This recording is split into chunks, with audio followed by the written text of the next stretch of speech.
So welcome everyone. Lovely to see you all join. My name's Martin Pradel. I'm calling in today. I have to catch myself here. It's Friday morning here in Melbourne, Australia, about 6 a.m.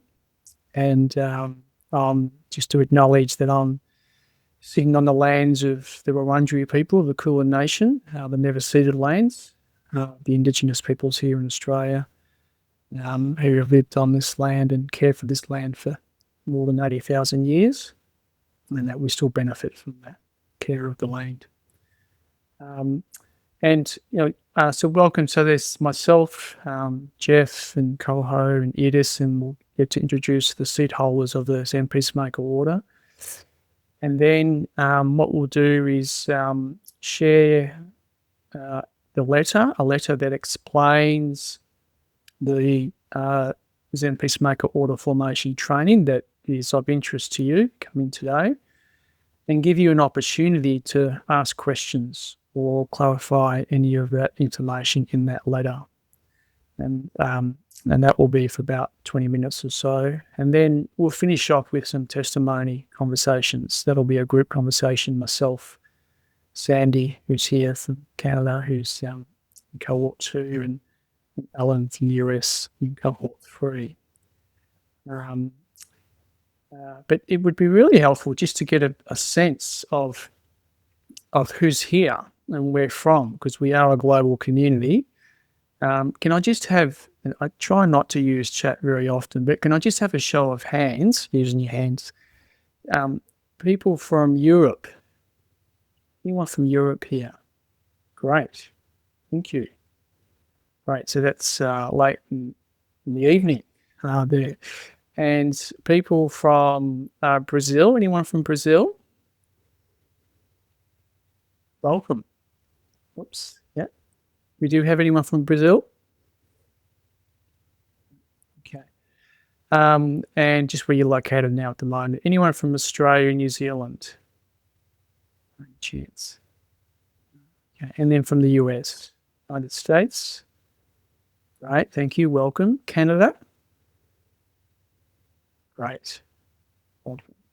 Anyone that I've missed, just unmute, let us know. Israel. Edis. Yes, Edis is here from Israel. Tel Aviv.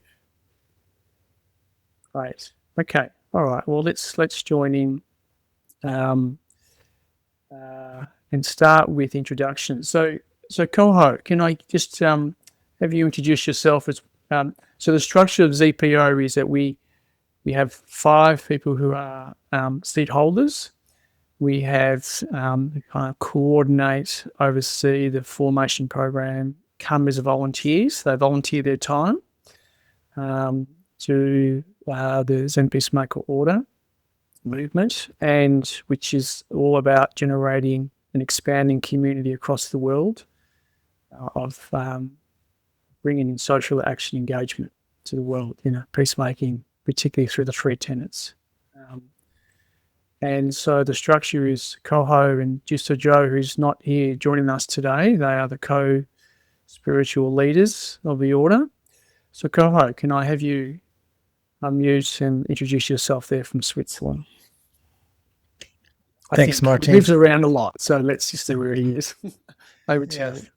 Thank you. It's a very difficult task to do in 2 minutes, but okay.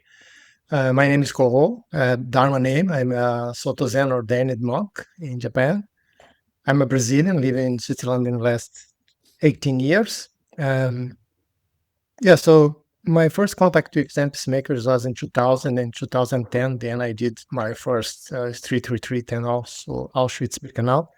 And since then, I felt that Zen Peacemaker community is one of the aspects that give meaning to my life.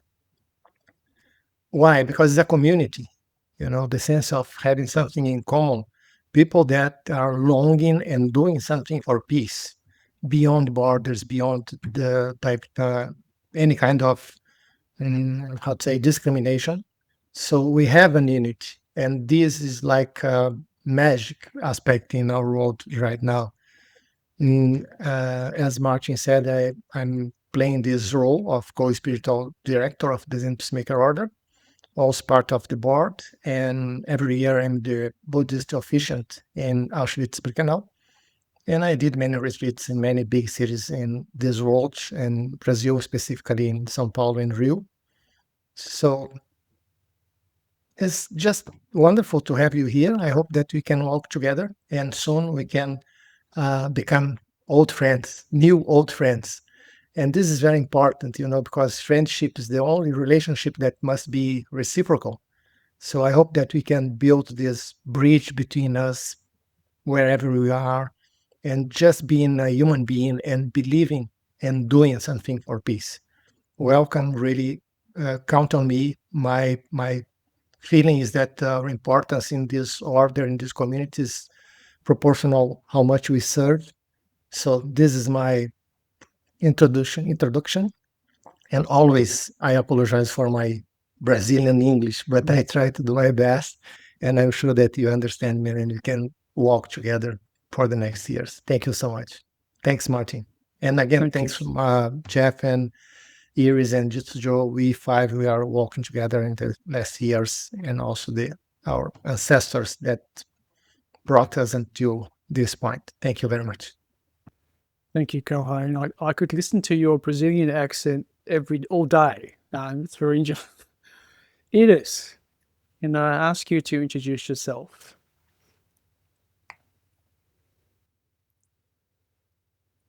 So I'm Iris Hoka Dotan Katz, and I live in Israel, Tel Aviv. And I think, 20 years or a little bit more practicing Zen. And I think 15 years in the Zen Peacemakers, practicing Bernie Glassman now with Barbara Wigmiller, participating in many retreats, especially bearing witness retreats, especially Auschwitz-Birkenau retreat. I am there at the staff and facilitating the council, listening circle. I am psychologist, a clinical psychologist, implementing Bernie's Dharma, and especially the three tenets in my professional life as well as in my everyday life. And I'm, of course, peace activist here in Israel, Palestine, even though now it sounds a little bit strange, but still, because as we are practicing peacemaking, we mean making peace by social action, and by that trying to build the whole, or especially here in Israel, Palestine, building the infrastructure for peace to be by social actions between the two groups. And I think in the social level, we are succeeding. Governments are thinking and operating differently, but we are practicing. So thank you and welcome. I am happy to have you joining our Sangha of the Peacemakers Order. Thank you for coming. Thank you, Iris, and thank you for your practice. Thank you. Geoff. Hello, good to see you all. Thank you all for coming. My name is Geoff O'Keefe. My Dharma name is Schoen. I began my practice at the Zen Center of Los Angeles in 1974 and have been associated with the White Plum Sangha in various ways in the last 50 years. And I'm currently a teacher and Dharma holder at Eon Zen Center in Boulder, Colorado. I live outside of Boulder, up above 7,000 feet, with black bears and red foxes and deer and forest fire, which keeps us awake. Forest fires keep us awake. So very happy to be here. rather than talking about myself, I want to talk a little bit about the ZPO as it relates to Zen Peacemakers more broadly.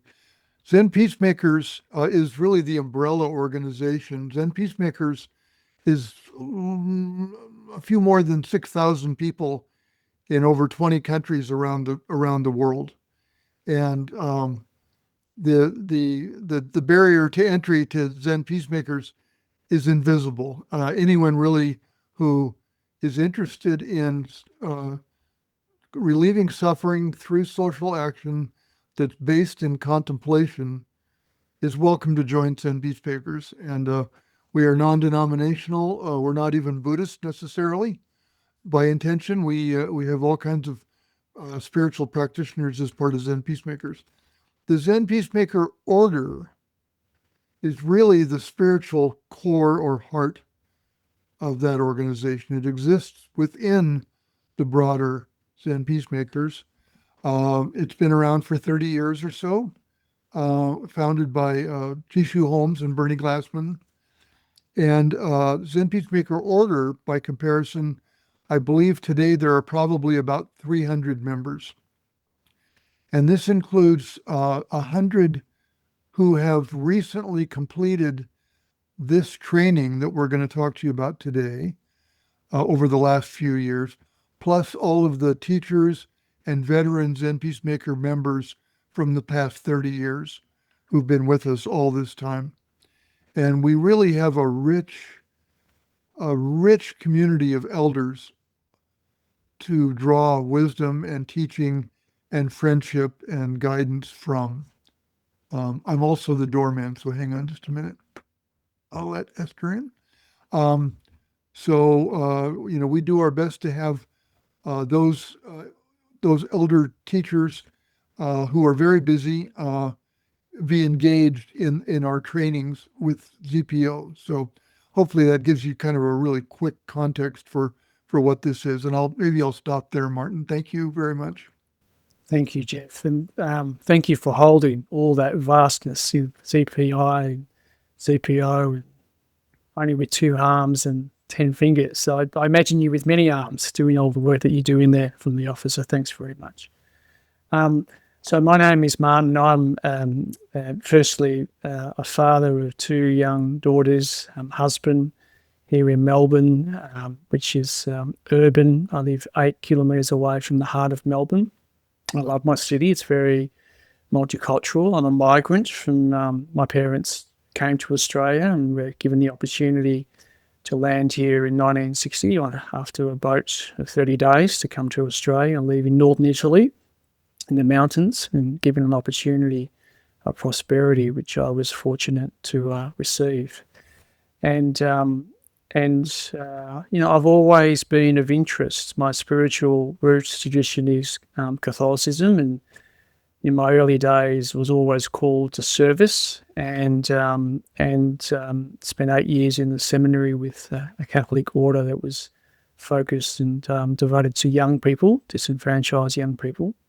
And I discovered liberation theology during that time, which is Latin America. So very strong social justice, liberation theology. So, and then out of that, 2 years later, I discovered a local Zen teacher, and from then onwards, probably for the last 26 years or so, have been really asking the question, what spiritual tradition can serve social action for me? And I'm a social worker practitioner and family therapist, service leader here in Melbourne for an organisation that works with families who are impacted by significant mental health issues. Also alongside that, First Nations peoples and LGBTIQA plus families.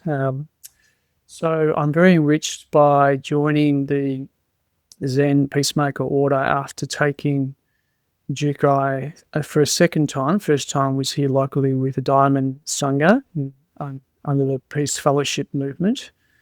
But then in 2021 took Jukai and then from then joined the Cohort 1. And so I've come out of Cohort 1 and been part of the community since that time. and have been a seat holder since 2023. And just continue to be enriched by the diversity and unity of the community across the world who are devoted to peacemaking through the three tenets and to social action. Okay, all right, good. So there's some introductions. So I think now we'll move on to sharing the letter, Geoff, and we'll get you to read that out. And this is an opportunity for you to sort of digest what the heart and content and the process of this formation is, and then we'll get you to ask some questions or have any clarifying comments to make. Over to you, Geoff. Thank you, Martin. And perhaps I may have lapsed in my listening, but we should mention, forgive me if I'm repeating, we have a fifth seat holder. Did you mention, Martin? Jitsu Joe? I did mention, but maybe if you can, go ahead and introduce her. Yes. Tina Jitsu Gautier is a sensei at the Zen Center of Los Angeles, and she teaches at the University of the West down near Los Angeles, which is a Buddhist-oriented university. And she's been a seat holder, I think, since the beginning, perhaps. So she's not able to be with us today, but you will meet her soon. She's very active with us. So, I apologize for the stilted nature of me reading you a letter that many of you probably already received. So my apologies for that.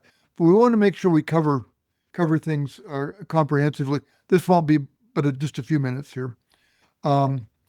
If you didn't get this letter from me, or even if you did, be sure to note my email address.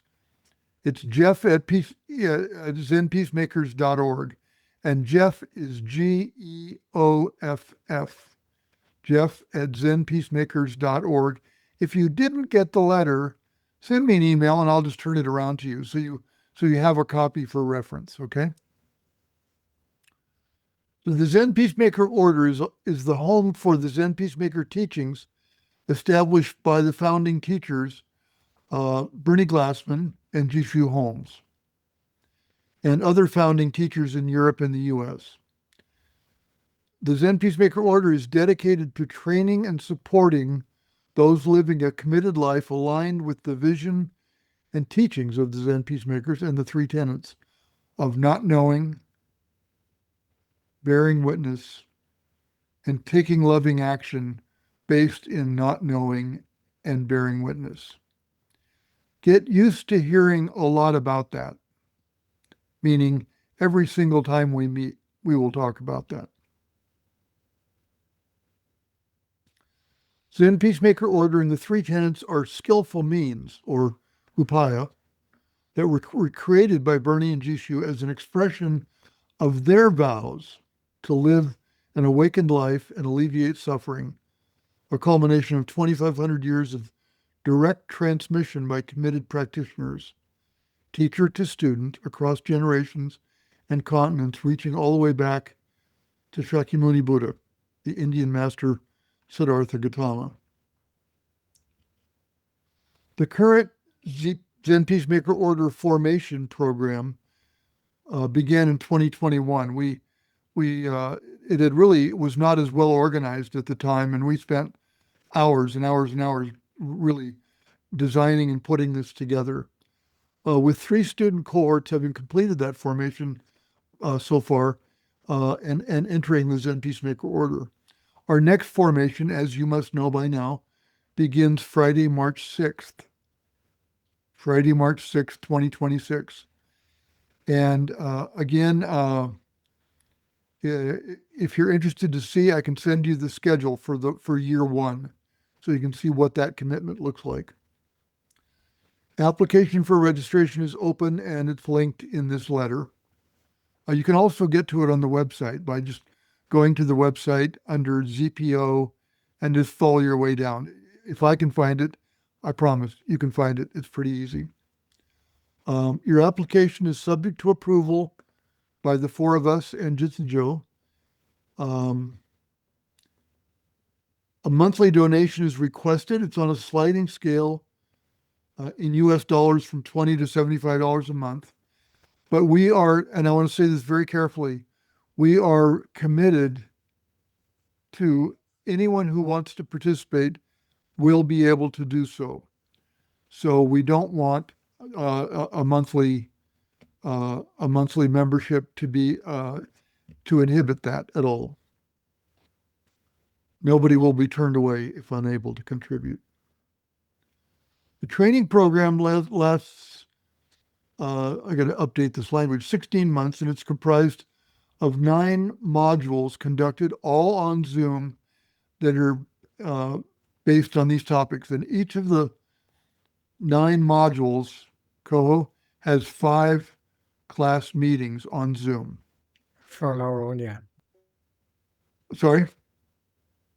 From now on, we'll have the same structure for the 2 years, 5 sessions in each module. Yes. And those 9 topics are Call to Peacemaking and an Introduction to Zen Peacemaker Order, the 3 tenets of practice, history and lineage, the ZPO rule or our vow, the mandala approach to how we do things, one called Don't Burn Out, that is hosted by the Order of Disorder, deepening your life of vow, creating community, and finally, taking action, manifesting the vow. We are singularly focused on taking action. We are not a traditional Zen Sangha. In fact, we are multi-faith, so you don't even have to be practicing Zen per se to be part of this order. But we're not a traditional Zen Sangha where retreat and hermitage and whatnot are the focus. We are focused on taking action. So this whole formation is really guided towards helping you learn how to do that.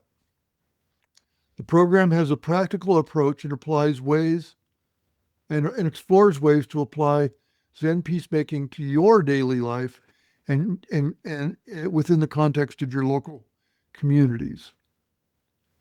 All students design and complete a project near the end of the program. We culminate with an installation ceremony. Attending one bearing witness retreat is required before completing the formation. Each module consists of 5 class meetings.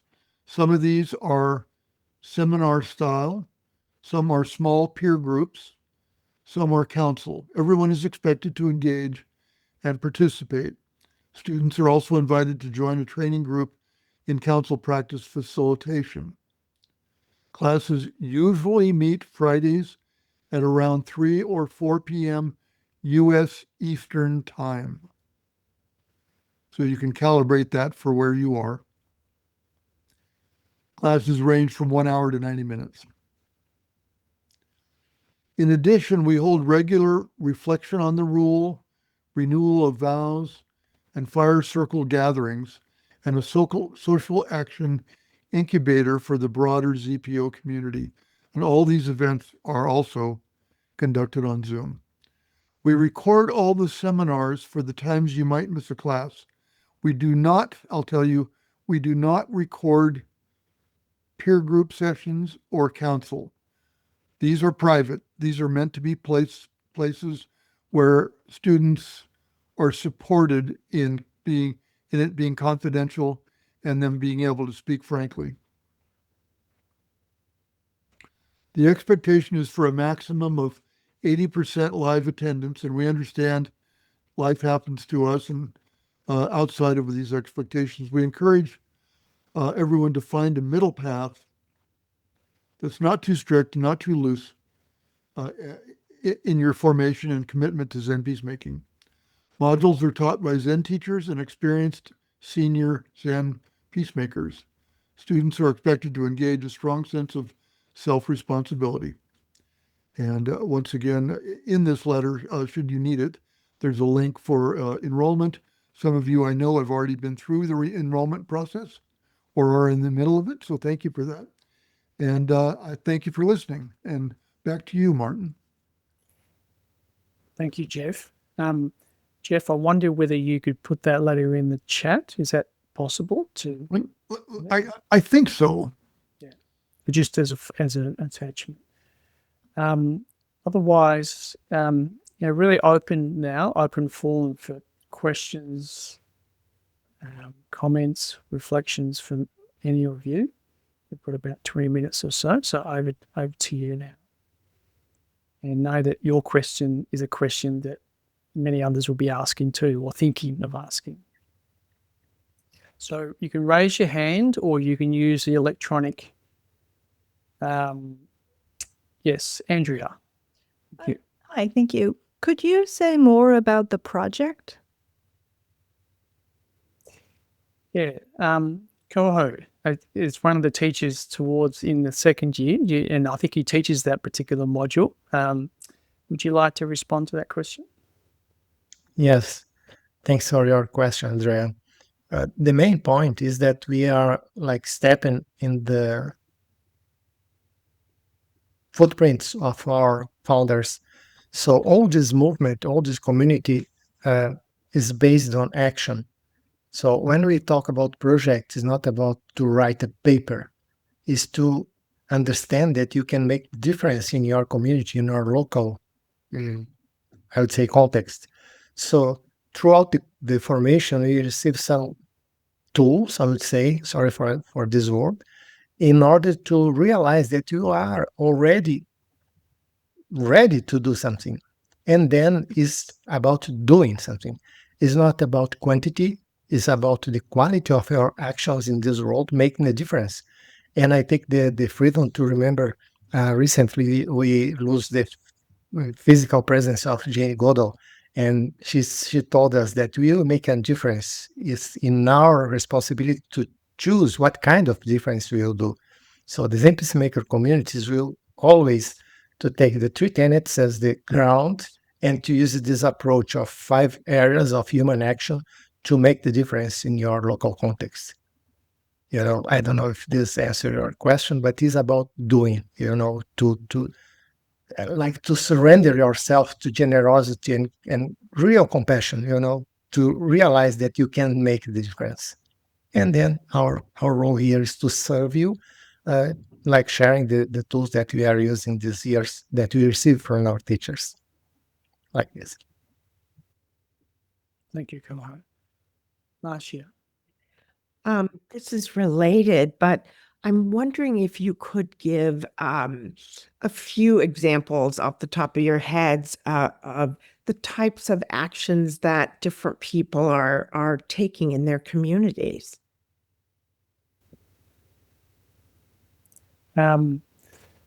Who's best to place that? Talk about that at this point. Who'd like to?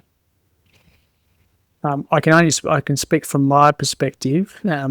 So from my perspective, having gone through cohort 1, my project, and again, as Koho has mentioned, the first year is very much giving you the tools, the 3 tenets, looking at your lineage and history, using those ingredients, looking at counsel as a listening practice, looking at the 5 Buddha families as looking as a way of gathering the ingredients in your local setting. And then to also hold lightness and being and laughter and self-care in that process. That's kind of the first year. So for me, it was, very important at that particular time here in Australia was a voice to Parliament referendum for First Nations people. And this was a political process, a referendum, yes or no, for Australian people to vote whether there was an advisory First Nations constitution, and are not in the constitution currently. First Nations not recognised in our constitution, but constitutionally to be set as an advisory group to all political parties in the Australian government. And so my practice and my engagement was to join the voice referendum and to take a bearing witness process during that time, which included door knocking and engaging with people to, hold a position of both yes and no, because that's the non-dual perspective. I wasn't necessarily placing myself fully a yes, but that was my aspiration, of course, personally. And so that was joining the movement in that particular time. And since that time, that led to changing my work. I moved from a specialist in eating disorders in mental health, working with families who are impacted by anorexia, to working for an organisation where there are First Nations peoples and there are First Nations people who have been trained in family work. So that's kind of one example. But they can range from, I remember one person in our cohort who the ingredients for her was to care for her mother at that time. So her project became all about caring for her mother, who was elderly, who was unwell, and that was her project. That's off the top of my head. There might be one or two others. Might be. Yeah, Geoff. If we have time near the end, I'll share an example that's beautiful. But I did want to put in, and Marcia, was it Marcia that asked the question? Yes. Yeah. It's a beautiful question, because what it does, before we've even begun this formation, is you've asked a question that takes us to the heart of this practice. The three tenets, not knowing is the mind of meditation or stillness. Bearing witness is looking at the world, whether it's beautiful or horrible, and not turning away. And the third tenet is taking action from those two, which means we don't know what we're going to do. So if you have a sense of groundlessness or being kind of loose and disconnected, you're getting it right. Because that's how it is. We may not know. Bernie's revelation years ago was, all of this Zendo time is wonderful, but it's time to stand up and go do something. And we don't know what it is that we're going to go do. And it's terrifying a little bit, I think. But it's also invigorating and just wonderful just to step out onto the planet and say, who needs help out here? Who needs help? So I don't know if that adds to this conversation, Martin. Thank you, Geoff. Loose and disconnected. I like that very much. So, David, I think Sheila, you had your hand up as well. Yeah. So maybe we'll start with David and Sheila. David? Yeah, just a quick question on the bearing witness retreat requirement. Is that limited to the bearing witness things that Zen Peacemakers convenes and organizes, like the Badlands or Birmingham or Auschwitz-Birkenau, or could that be a street retreat in your local area? What's the guardrails on that? Yeah. Koho, would you like to, or Edith? Yeah. Maybe Koho, we'll start Yes. with you. So shortly, we are right now looking for this point because, we know that many people are doing plunges with the Spirit of Bearing Witness retreat. So you are right. It's possible to participate in something locally, but we are looking for some criteria about some like guidelines that must be in some way achieved. But for sure, this will be part of your formation, more details about this. But you are in the right direction. Thanks for the question. Sheila? That was my question as well about the retreat. I didn't know, are we looking to meet in person? Would it be on Zoom? How long would the retreat be? So it seems like this is something that is under discussion at the moment. Yes, that's true, and it's and just to add there that this is something that we've weaved in. So continuously, our formation training is reviewed and enhanced. And, there's the value of joining a bearing witness retreat where it's possible allows people to meet the broader ZPO community in person. And these are elders and veterans in particular. And it gets to the heart of one of our such vital practices. And we know that from the very beginning, in our first gathering, we are invited to do a plunge in our local setting. That's the beginning of our plunge in our local setting, which enacts the 3 tenets and brings that bearing witness into your local setting from the first module onwards. So it's a work in progress. So thanks for the question. Right. Yeah, I wasn't sure whether we were whether it was going to be on the internet or whether you were asking us to come in person to wherever you are. Yeah. At this point, it would be in person, but we're open. Again, it's loose and disconnected. Yeah, it's a work in progress because we want to meet people's needs. Not everyone's able to be in person. I personally in Australia is a long way away from those particular bearing witness retreats. I'm mindful of admissions, so it's a context question as well. And I attended the virtual retreats, bearing witness retreats during COVID. So that's another question that we're asking us. Okay. Great. Anne.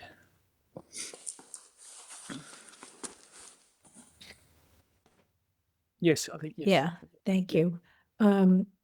So I did not get the letter, so I will reach out to you, Geoff, and just get whatever the logistics are about the program.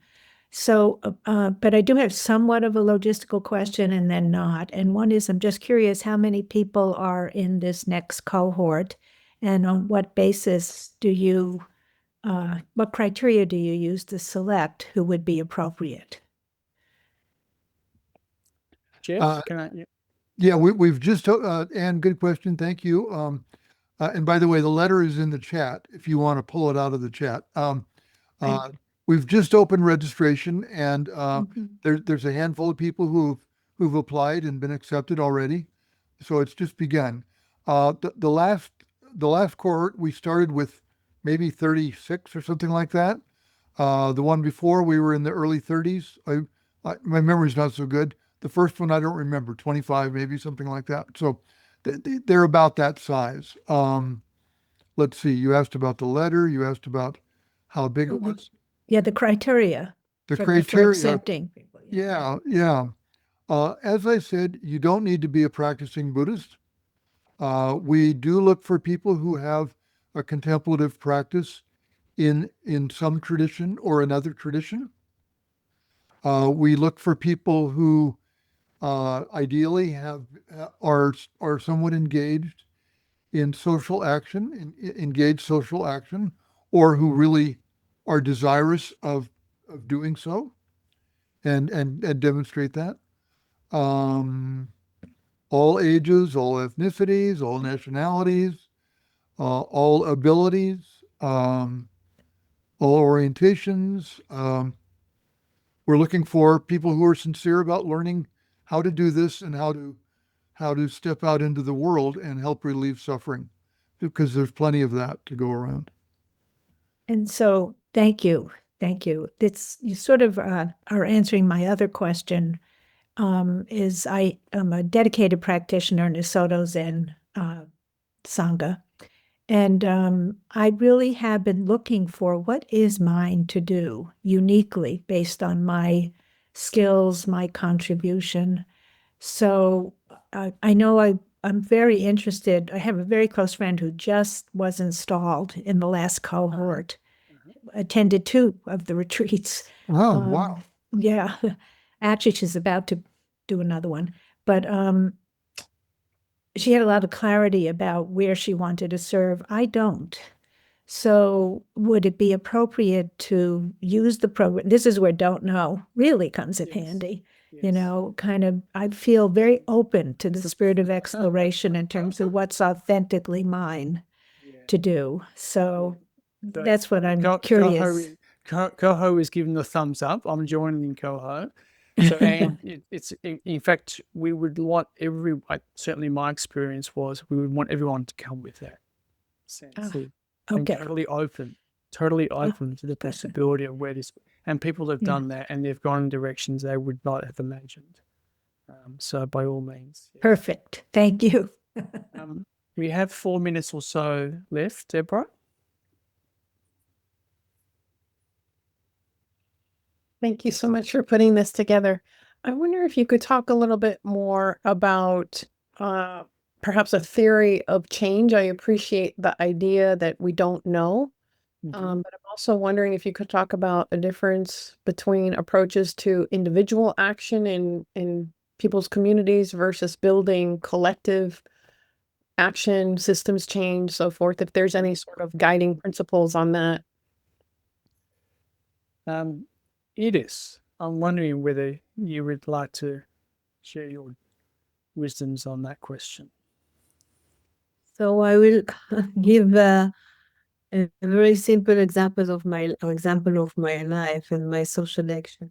First of all, of course, it begins with the not knowing, coming to a situation, coming to a place, trying to be in the not knowing without any ambition, without any previous knowledge, nothing.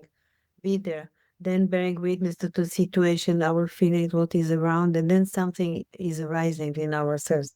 And they call it the appropriate action or the loving action. And then we feel. Sometimes it is about something very individual. Like, for example, for me in Israel, inviting Palestinian to Shabbat dinner and his family. Writing a letter to a colleague in Gaza. This is very, very individual. Still, it is building the infrastructure for peace or basic trust in Israel-Palestine. Sometimes we used to have, we feel that we have partners, and then we are leading a peace walk, for example, from Jerusalem to Bethlehem, or we decide to make a project of football games between children from the West Bank and Israel, or we are having something with much more long run project, or decide all of a sudden to make a bearing witness somewhere. So it depends on the listening to the voices, to the situation out of not knowing, and then we will feel. And if you do something which is very individual, like having some connection with someone there in Gaza or somewhere else, it is still a social action on the peacemaking action. It is, in my opinion. Wonderful. Thank you for asking.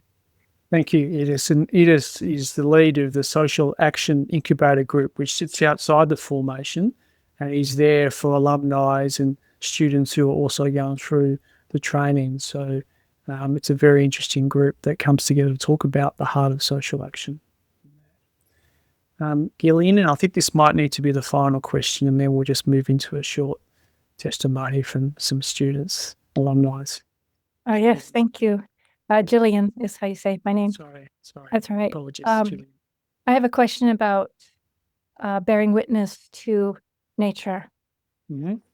And, so much of our human world is occupying our concern, of course, because of the degradation and desecration of nature. Nature itself, there's something about my calling that has to do with being an unknown mind, not knowing mind, bearing witness to what is happening in nature because of the richness of the communication that happens in nature in all its forms, and then actions that might come from that in some way. Would you speak to that? Yeah, I'm happy to speak to that personally. The first thing that has drawn me to this is as one of, to use a phrase of ministry. So First Nations is one area, youth is another area, and mental health, and eco-suffer, earth practice, is another area of interest. So one thing that's emerged for me is a local community group here in Victoria. There's about 400 of us. We grow trees, Indigenous trees, in our backyard from seed over 6 to 8 months. And those trees, which is 700 trees in my backyard that I grow over 6 to 8 months, and there are 150 trees that then get sent out to farmers and to land care groups who are wanting to regenerate their land back to the First Nations Indigenous lands. So that's a practice, and that's a contemplative practice in my backyard, from seed to half a metre high, watching these trees, caring for them, tendering to the ingredients of nature that allow these trees to grow, and building that interconnection of oneness with the earth as non-separate. So it really helps me to close that gap in that way. So that's something that's come out of my peacemaker practice in the last 5 years in particular. But there are many other expressions of caring for the earth and being inspired by the earth that is also explored in our training alongside ZPO, who hold an Echo Suffer course. We did that last year. And Geoff and I and a few others are meeting with David Lloyd. We did that last year over 5 weeks. This is Zen Peacemaker International. And we're hoping to do that again of some form next year. So yes, very much. Thank you so much. Emerging area, but thank you for your question. Appreciate that. All right, I'm mindful of time. Let's Geoff, are you able to spotlight myself, Sandy, and Alan?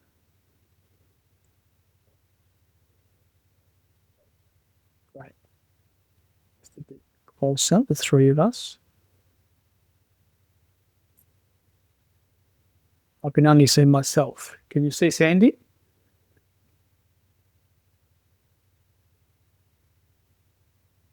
Here we go. Alan. There's Alan. And Sandy's not here. Oh, here we go. Great. Excellent. Great. So here we are. So I think we can see each other, the three of us. So we've got just over 5 minutes, just like, if there was one thing that you wanted to say to this cohort about, making a decision and preparing themselves and the impact of the training, what is it that you'd like to be able to share at this point, having heard what you've heard?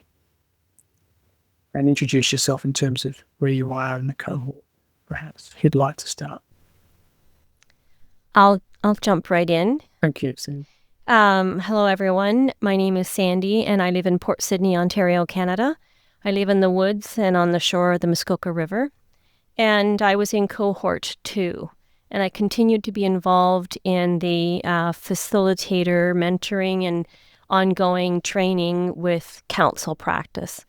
So what I would like to say is that for me, it space. So I needed to make sure I had space, space not only in my schedule of the week, so for whatever group we may be having, and within each module, there are different ways of interacting with your cohort members. And so there's that space, and there's my own space that I had to create so that I could dive in and do the work. And space, my physical space at my home, and then also space in my community, space within that not knowing. Not knowing, that whole exploration of it was really quite deep, because there was a lot of letting go of knowing the closer I got to not knowing. And I would say that it enhanced and continues to enhance my relationship with my community. I'm a whole different person in the relationships that I have with myself and with others. So I'll give space to Alan as well. Thank you. Thank you. I can relate to the importance of giving space and time and energy because there is so much depth to each module. And the other thing I found very helpful in my cohort 1 was spiritual friendship and that emergence of connecting with people via Zoom, but also sometimes in person. Alan, for you. Hi, folks. My name is Alan Du. My Dharma name is Kudo Shinchi. I am a Soto Zen priest at Tree Leaf Sangha. I've been a priest for about the past 6 years. Before I joined the ZPO, I was struggling with my own practice in the sense that it was feeling very sort of cloistered and very kind of constrained. There's a lot of ritual, a lot of practice, but I felt like it wasn't reaching out into the world. I had this little project where I wanted to try to take my Zen practice more into the world and less on the cushion.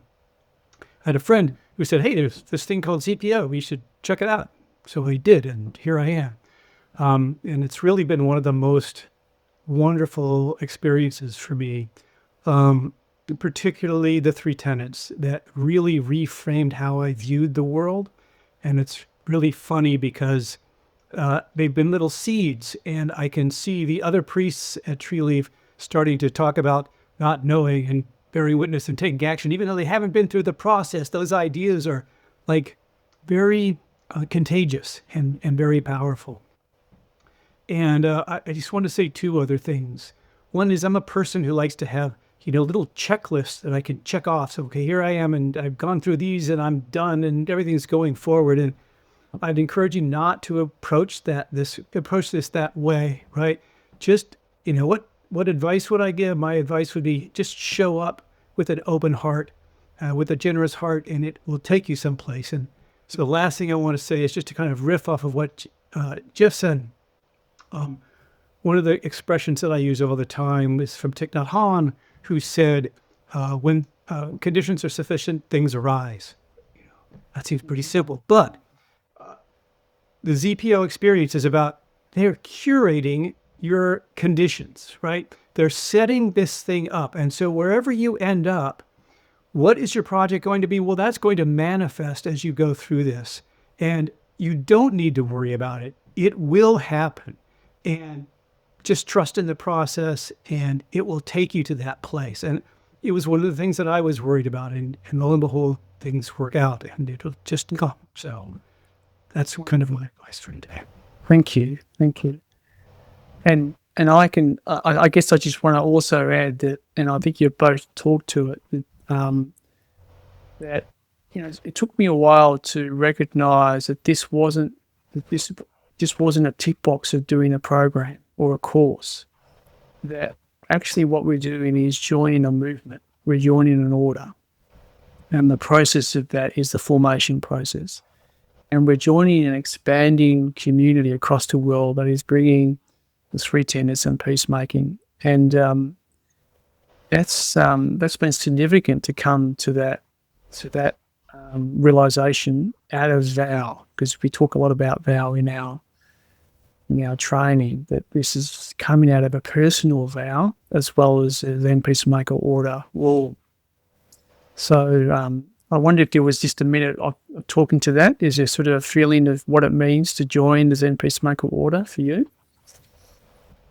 I'll just jump in with a little something.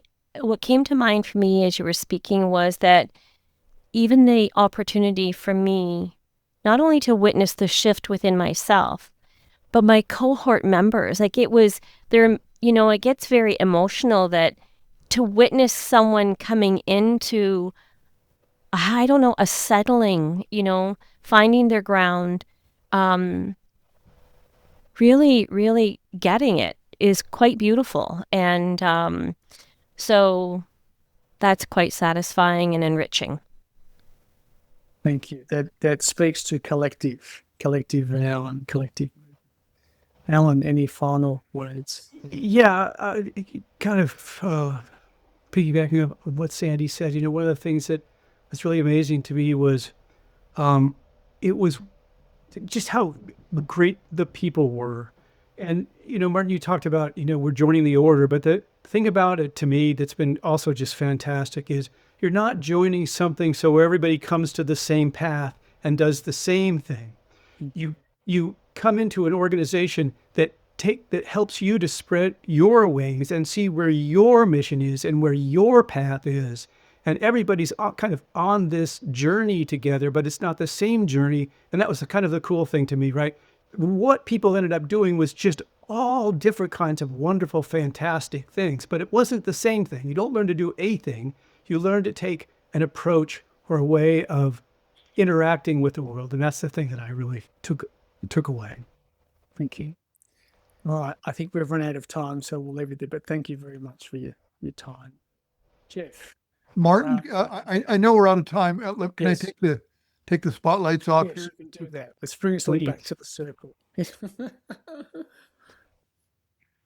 Remove spotlight. There we go. If I could prevail and just take just a few minutes to share something with you all, that is a wonderful example of the result of this, of peacemaking. Is that okay? Yeah. Maybe 3 minutes. I'll be quick. I want to share. Can you see that picture? Mm-hmm. My name is Holly. I'm 79 years old. Hang on. Oops, where did it go? Oh, shoot.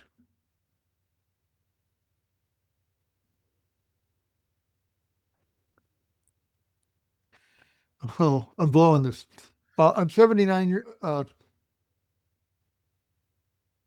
Wow, what happened here? Which is our internet practice, bearing witness to internet. For 32 years, I've been working at this diner, and I have the 4 a.m. shift. I don't need the money. My pension is plenty. I do it because I like it, and this shift feels like my shift. The people here, they're the ones nobody else sees.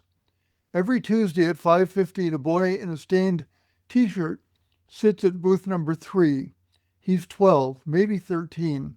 He never orders. He just stares at the menu like he's memorizing it. One day, I slid a plate of scrambled eggs and toast to his table, and I said, "On the house," and he flinched, and he said, I don't have any money. And I patted his shoulder, and I said, "Eggs cost nothing when you're hungry." He ate so fast he choked. I poured him water, wiped his face, didn't ask questions. Next Tuesday, he came back, same time, same booth, and I made him pancakes. Left them with a note: "Eat first, talk never." He ate, still no words. Then the Thursday before Christmas, he didn't come. I saved his seat. I wiped the table, checked the door every 3 minutes, and by 6 a.m., my hands shook. That's when the real story began. A woman rushed in, eyes red. "Are you Holly?" she asked. "My son, my little boy, he's been coming here. He ran away Monday. I thought he was with his dad, but he's been here?" She broke down crying. "He hasn't eaten in 2 days. I lost my job. We were sleeping in the car." I didn't hesitate. I wrapped eggs, bacon, and bread in foil. "Take it," I said. "Feed him first, then talk." She came back Friday, brought her son. He sat in booth number 3. I gave him a chocolate milk, and he finally looked at me. "Thank you," he whispered. That's when I started ordering for the empty chair. Every shift, I'd put a plate on booth 3 before anyone sat there. Eggs, coffee, a slice of pie. No name, no bill, just there. Some days a tired nurse would sit down, a construction worker, a single mom. They'd eat, they'd nod, never ask why. Then one rainy Tuesday, a new cook, Jenny, who's 19, saw me set the plate down. "Why do you do that?" she asked. And I shrugged. Some folks need to feel seen before they're hungry. Jenny started ordering for the empty chair too. Then the dishwasher, the cashier. Now every shift, someone leaves food at booth number 3. Sometimes it's taken, sometimes it's not, but it's always there. Last week, the boy came back, and he's 14 now. He sat at booth number 3. He put $2 on the table. "For the next person," he said. The truth, this isn't about food. It's about knowing someone's waiting for you even when you think you're invisible. It's about the empty chair that becomes a promise. You matter here. Today, 17 diners across the Midwest of the U.S. have an empty chair. Some Same rule, order for the seat before you need it. Just food on a table, a quiet act of rebellion against loneliness. My shift ends at 10 a.m. every morning. Unknown caller. Sorry. Go away. It's about knowing someone's waiting for you, even when you think you're invisible. It's about the empty chair that becomes a promise. You matter here. Today, 17 diners across the Midwest of the U.S. have an empty chair. The same rule, order for the seat before you need it. Just food on a table, a quiet act of rebellion against loneliness. My shift ends at 10 a.m. Every morning I walk out, exhausted, but I smile, because somewhere right now a cook is sliding a plate to an empty chair, and a stranger's life just got a little lighter. Remember this, the world won't end with a bang. It will end with someone sitting alone in the dark. So leave a plate for the empty chair, for the one who's waiting, for the world you want to live in, and let this story reach more hearts. Thank you for listening. Thank you, Geoff. Thank you. And thanks everyone for staying. It's wonderful just to finish off, and may the merit of today's conversation and gathering continue to expand your practice and your compassion to the world and others. So thanks for coming along. We are going to have a second follow-up information session for further discernment and dialogue in early January. I think it's January the 4th from memory, but that will also be coming out to you. So thanks again. Good to see you all. Take care. Thank you. Bye for all. Thank you, Geoff. Beautiful.